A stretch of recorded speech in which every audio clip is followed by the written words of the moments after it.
Hi, Jyotsna. Thanks for making time in this very, very busy man. I can see in your background a few days. So, Thank you. do Thanks you want so to much. start by telling us about that event, which is keeping you on your toes and working late into the night? Oh, the stress we go through when we work on mangoes, no? So, this is that's it. There's just mango season and not mango season, right? For those who love mangoes. So my That's true. friends and family who come to Lucknow at this time, all they say is that there better be mangoes to eat. And the only mangoes to eat are farm fresh mangoes, because the other mangoes that we get in the market are just full of chemicals. So for the last 13 years, I've been organizing this amazing festival where we brought together, the farmers. It's a private-public partnership where we got entrepreneurs. We get people to actually visit orchards, to visit mango orchards specifically, and to discover the joy of enjoying mangoes in the orchard where they are grown. And the wonderful thing about these orchards around Lucknow is that we actually have these, they're called custodian mango farmers who have very rare mango varieties. I mean, they have varieties that you've probably never heard of. These are the heritage mangoes, which have, these are the varieties they've preserved over the years and Absolutely. decades and centuries. So they are varieties which are not, if I ask you to name mango varieties, you name the ones that you know. Yeah, but see that'll be like the ones that you get in an urban market. There'll be Kesar, there'll be the Seri, there'll be Chausa, Mailabadi, there'll be Hapus, but Benganpalli. But I'm a mango person, so I probably know And two more. Benganpalli is from a different part of India, and Hapus is also from South Maharashtra. India, yeah, absolutely. So now, we have more than 120 varieties in UP alone, which are available. And we have 800 varieties that we showcase at our mango festival for the last 13 years, because the Indian Council of Agricultural Did you just say 800?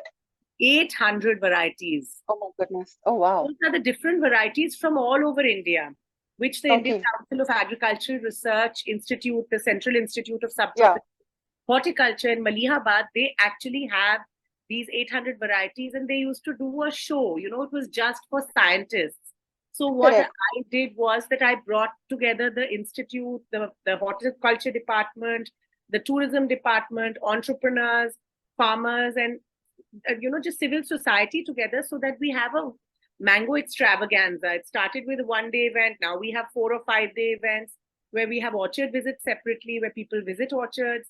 Then we have this event in Lucknow where people can buy mangoes, see this exhibition, enjoy, culture, everything to do with mango. So there's Kissa Goi with mango, which is this amazing Dastan Go called Himanshu Bajpayee does. There's Shairi with mango. We were just talking about how Ghalib used to say कि सिर्फ गधे ही आम नहीं खाते थे, और बहुत, I mean, आम पे तो बहुत शायरी है, which we can have a 2-hour session on the shairi. Absolutely. And there used to be only shires of a certain generation.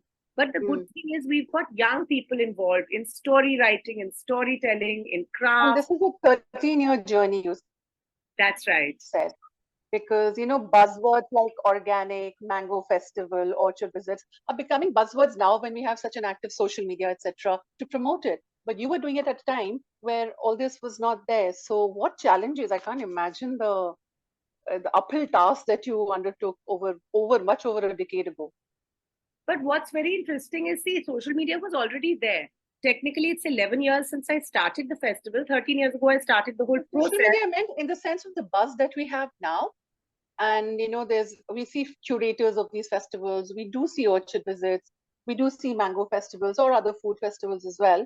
So 13 years ago, and organic, this buzzword all over. So, 13 years ago, all this was nascent. It was at baby stages. But the challenges were bigger for you. Yes. So the exciting thing was that I was able to start it here. So where you were telling people that, we are bringing you to see 800 varieties of mango. For example, one mango variety that came from the jail in Andamans 23 years ago. So the Central Institute of Subtropical Horticulture has got all these varieties. There are some varieties from West Bengal and Odisha which don't exist in their place of origin anymore, because they are the ones. Then they have other varieties from Australia, Thailand, Philippines, Myanmar, Brazil. So there's a Tommy Atkins, Which even you were surprised with. This Yes, large yes. world of mangoes. Purple, exactly. There's a The purple. Australian mango called Kensington, if you please. And Tommy Atkins is from the US.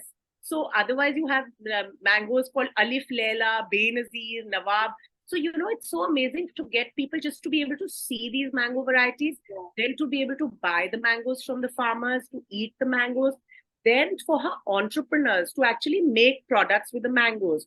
So I was in the mountains on holiday with my family right now, and, you know, we met this amazing baker up in Sitla. He's in Chatola actually, called Keith, and he's baking with different grains and baking traditional grains like ragi and all. Now, the interesting thing is that now you've got people who want to, you know, showcase how organic food can actually be made the farm to table and concept, right? So through organizing the Mango Festival, I actually started this Lucknow Farmers Market that you see here, my brand that I've built, which, you know, I started also. Now it's a journey of the last 11 years, which I launched online. We launched a platform 1.5 years ago. And we now have this platform called lucknowfarmersmarket.com, where we actually showcase over 7,000 products and services, where you can buy everything organic. It's a very extensive product line that you have and services line. Yes. So for instance, the things I keep with me all the time, like a bamboo toothbrush, these amazing, you know, cloth sanitary napkins, which are made in our village in Barabanki. They're called smart pads. I'll share these links with you so you can talk about them. You know, cloth bags that I always have with me. All these things are in my bag always. Okay, so you can order your own cloth bags from a women's organization in Ahmedabad, and I mean everything natural.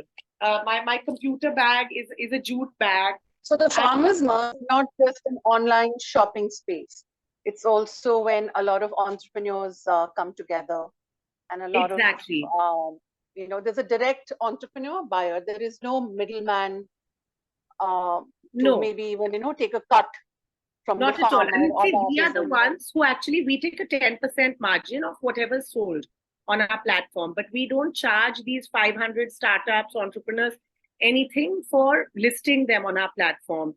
And for instance, if you look at our Mango Festival page on lucknowfarmersmarket.com, we are actually listing mango orchards, because we want people to be able to visit at mango orchards. And the aim is that all through the year, we should be able to visit mango orchards from north to south, because in the south, in Goa and Chennai and so on, you have mangoes even in December. Absolutely. Yeah. I was going to ask you that with what we call mango season in, say, the north of the Vindhyas, and even that is changing now because of climate change as well. The sun, the heat is changing and the rain patterns are changing. So in your over a decade journey, have you seen the need for such a festival in different parts because of the changes in the environment and the produce? Exactly. That is exactly why we've started listing these orchards, because see, farmers need an alternate source of income. Firstly, farmers need to be connected directly to us, to the consumers, because when we buy from the farmers, we are whatever the 150, 180, 200, 250 rupees we are paying for the mangoes. That is going directly to literally the family that grew it. Exactly. It should go to them, because why do we see all the orchards and farms getting converted to commercial land, right? Look at all our cities. On the outskirts of our cities for maybe 50, 60, almost 100 kilometers. They're just plots ready for sale. Exactly. There are plots for sale. There's all kinds of commercial land. There's fake universities. There's all kinds of things coming up, because it's become really lucrative for people to sell their land now. So what's going to happen in the future? We're going to have no agricultural land left. We're going to be popping pills. Right. Mango in a jar. Absolutely. Not even mango. So unfortunate. Exactly. And mango, by definition itself, it's not an instant fasal in that sense, right? It takes nurturing. It takes years of nurturing the plant, first picking the correct plant for the correct soil.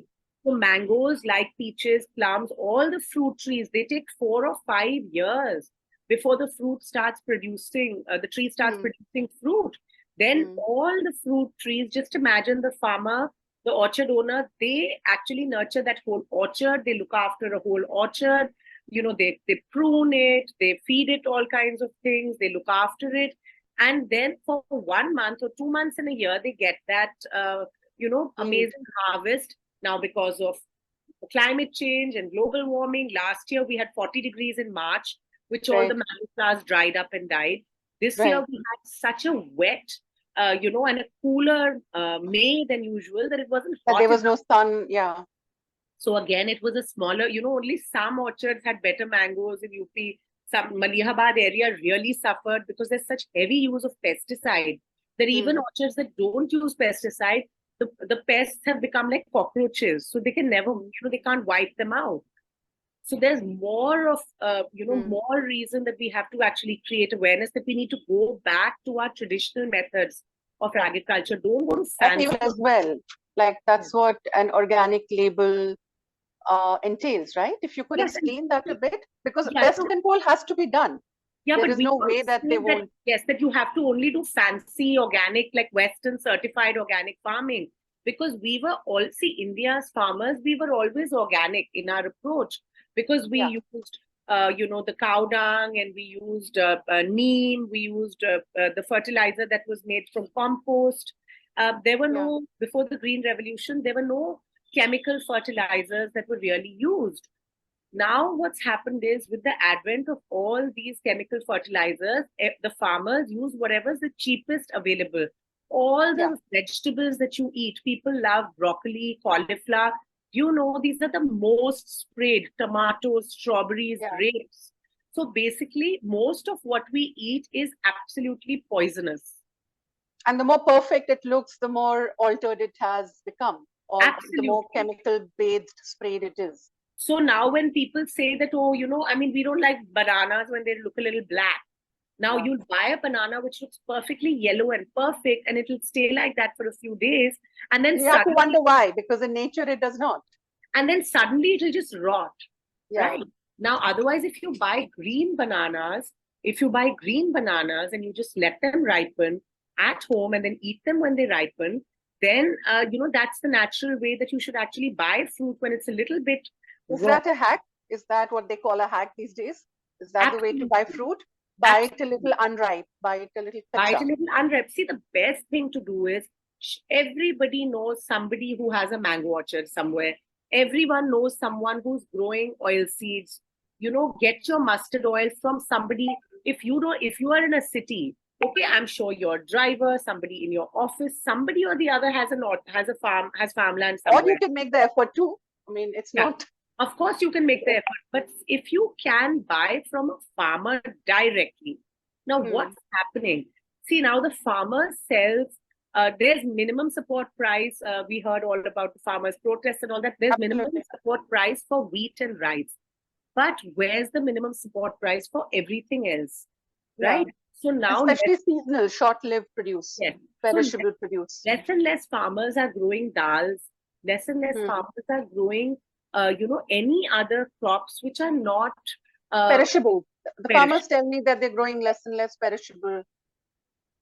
Nazuk sabziyan nahi ugate hain. Nazuk, they'll grow potatoes and onions. Yes, and then also the locally grown. After all, look, cholai. Cholai is an amazing, green, and it's like a red green, which is something which is so superfood, which is so good for you, right? But less and less people are growing cholai. It's not available in the market, right? So what do we have to do? We've got to make sure we buy food from farmers groups.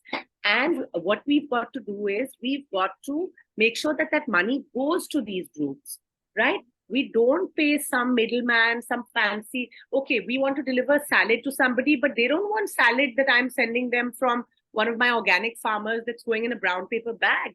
They want salad beautifully packaged in a box. So what are you going to do? You're going to plastic box, right? So what are you paying for? You're paying that middleman for the service that you're getting. So what do we need to do? We need to make sure we know where is our food coming from. Yeah. Okay. If you're vegetarian, you don't have to eat avocado and almond milk and broccoli and carrots. Kind of that. Isn't it expensive to eat organic, or is that a myth? So now you tell me, people, now when you get sick, you spend whatever you have to get well, right? So if if you make your food your medicine, then your medicine will not become your food. If we spend just a little bit more changing 5 things, you change your oil instead of having this, synthetic oil. Every oil that you buy in the market is mixed with palm oil and God knows what. So if even olive oil, there's more olive oil sold in one city in India that can be produced in the whole of Europe. How does the consumer educate themselves? I mean, your platform is a great place to, even your website, there's so much information. So yes. How does a consumer not get fooled? First, move to cold pressed oils. Use the oil from your region, coconut in the south, mustard in the north, and Bengal. Ghee is the best thing, but make sure you know where your ghee is coming from. 2, the wheat and the rice that you eat. Right. 3, the salad, the fruit and the vegetables you eat. Don't eat apples throughout the year because they say an apple a day. In jamun. Eat seasonal. Yes, eat jamuns in jamun season, eat mangoes in mango season, and know where your food is coming from. And in the West now, there's what they keep calling heirloom, heirloom fruits, ugly fruit, the ugly fruit revolution, the slow food. So we have always had that, and in fact, when you and I were children, that was the food that was sasta, a little blemish on the tomato or a little sprout in the potato. So the food that was dagi, that had blemishes, was fine to eat, but that was 5 rupees cheaper or 2 rupees cheaper. Absolutely. And if the keeda has just bitten into the fruit, that's all the more better. That means if a keeda will eat it, we should just cut out that piece and eat it. Yeah. So these are things we shouldn't be afraid of, right? It's Absolutely. literally zero effort going back to how things were. Then but there is also things. Yeah. All of us can grow something, whether you have a windowsill, you have a terrace. Even in a windowsill? I was going to ask you, in high-rise apartments? Absolutely. So it's not something to be afraid of. You can grow your, like in the pandemic, everybody was baking, and I was wondering why they're not growing their own, tomatoes and bhindi, and yes, instead of making dalgona coffee. There are lots and banana bread. Exactly. Yeah. So what are the things that one can grow? I mean, since you said windowsill, I'm sure a lot of our clients, readers and viewers will want to learn. So number one, of course, you can grow wheatgrass on a windowsill. You can grow most herbs. Mint, it's like grandmothers used to do, throw it out onto the kyari and it just grows. Absolutely. Chilies and pudina and coriander. Absolutely. Then, there's just little things that you can do with your kids. Just yourself also, it's fun to do. Anything you eat, if you have lychee or peach or something, and it's local, then you can just plant it. When it grows, I mean, okay, you may not have place for a lychee tree or a peach tree, but you can plant it maybe in your, in your society, in your residential area, somewhere. So propagating trees from seeds, that's a huge thing that each of us can do. No, those are great tips. And it's something that one need not be afraid of. You keep thinking, what can I do? You're Jyotsna Kaur Habibullah, you're a big name, and you have this big festival you organize. But what will one citizen do? What can one person do? And you're saying we can. One person can do a lot. Look at what Malala did. Okay, look at what Greta Thunberg did. They were just one person. What we can do is, number one, we can reduce what we use.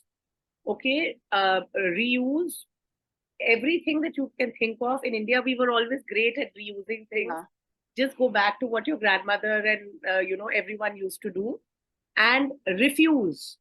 Don't have what you think is going to be poisonous to your body. Refuse is a new one.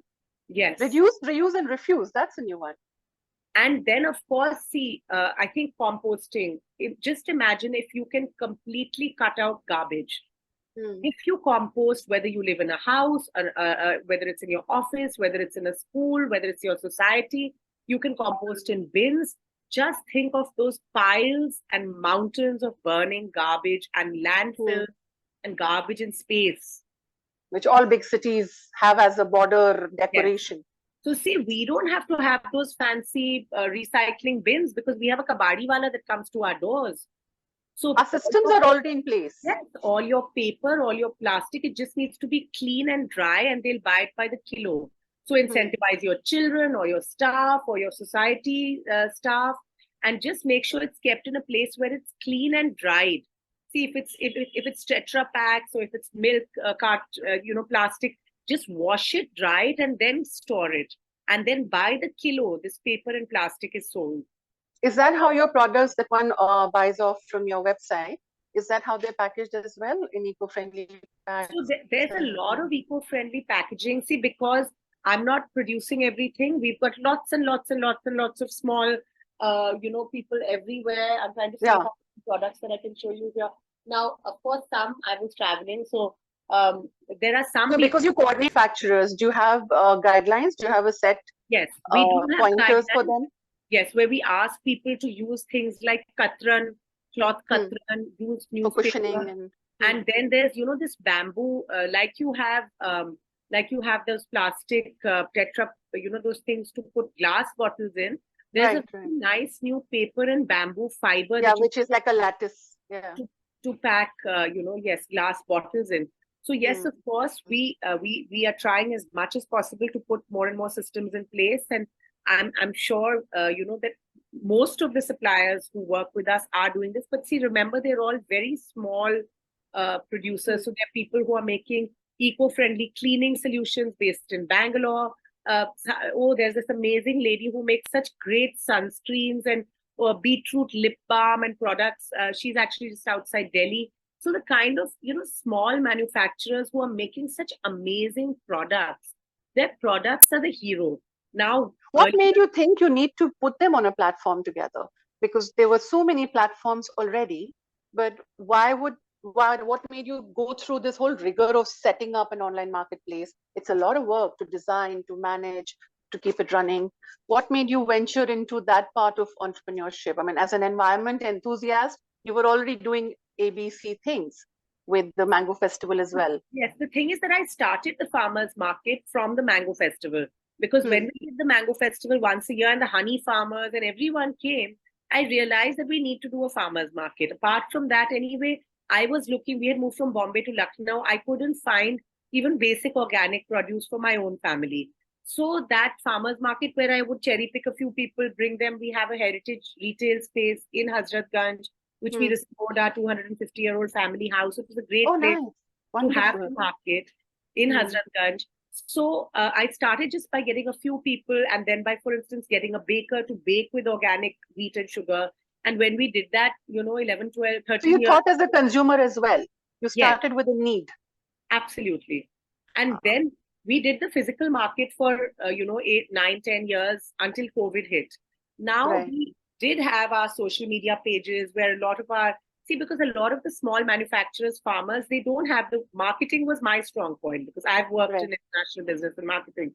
So I realized that that's their weak point. So, their brand, their packaging, their strategy and their marketing, that's what I was helping them with.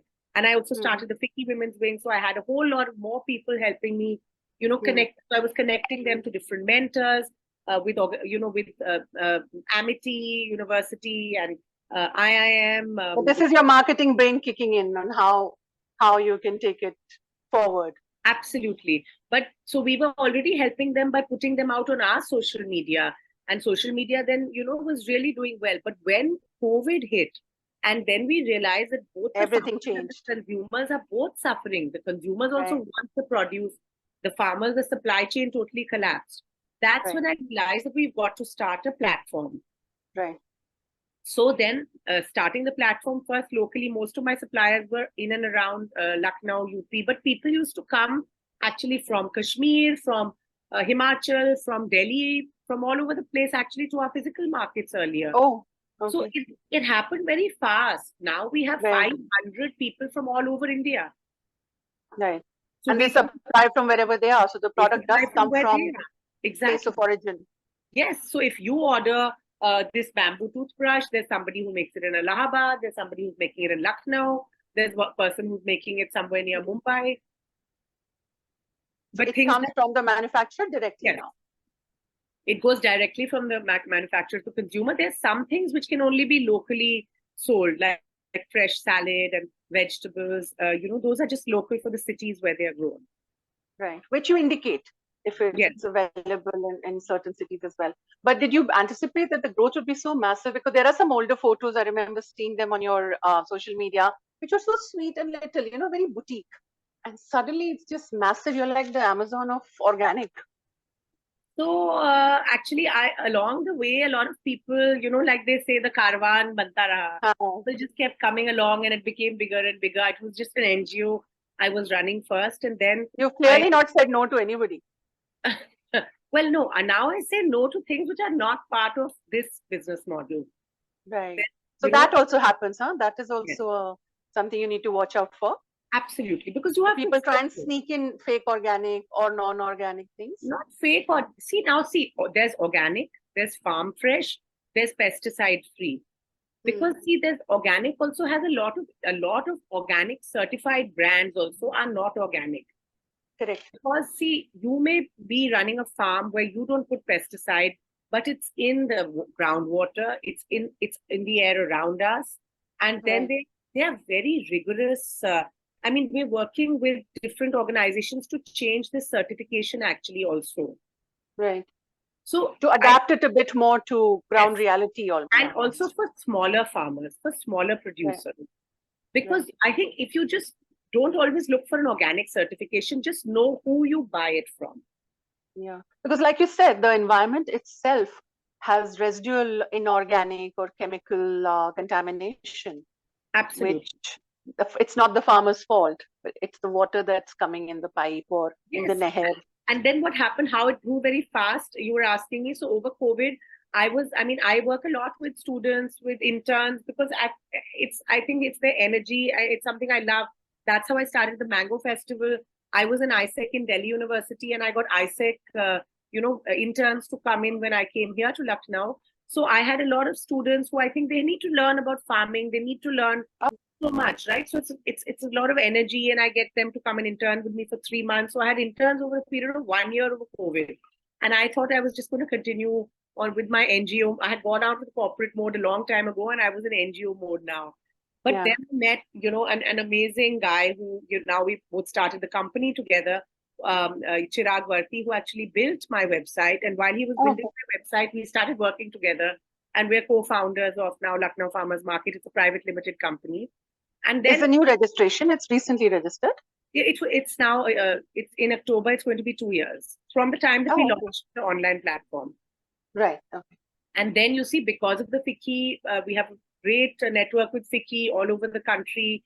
And I also am associated with the Digital Empowerment Foundation that have a livelihood center in our village. They're in 26 states all over India. So many other, associations and people. So as soon as we listed and put up, we started with 12 brands on our website, on the online platform. So the need was very much there. Like, there was very the much need from suppliers and consumers. Absolutely. Every day, people actually reach out to us. Yeah. But still, there's nothing like offline. So it's the Mango Festival that is something a lot of people have told me that they look forward to. Yes, it's the Mango Festival like a mela.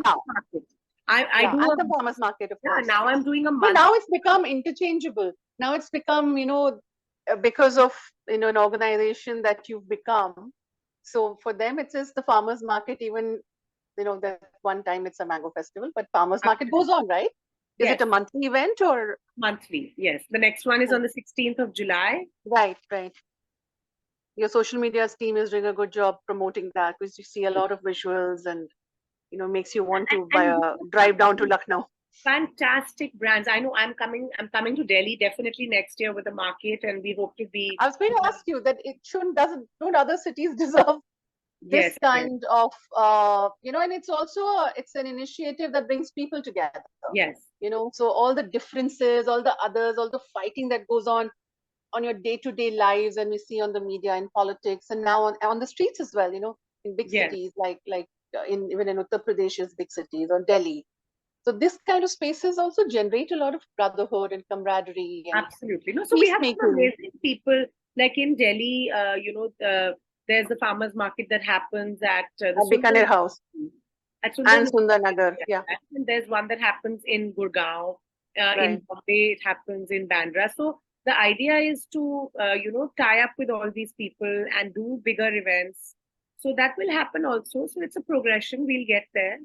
And also go to other cities? Like, Yes. why stick to the big towns and big cities? Yes, we'd love to. I was in the mountains right now, and I found out that every year in November, that's something that happens. Somewhere near Mukteshwar, there's a women's group that does a big bazaar over there. We would love to be there. Yeah, it's in fact that is also heritage, right? All over the country, there are these big specialized farmers markets. Like Yes, Nagaur has the mirchi, the chili, and they turn it into a festival with camel absolutely. trading, or in Pushkar and other parts as well. Each Yes, has its own, from the weekly heart that used to be in all the villages and still is in many places, yes. where And then, it's the we can parent body of the farmers market was the absolutely. heart. And then we can focus on everything, the craft, the Yeah. artisanship, the whole local culture, So food. this whole revival that is needed. Absolutely.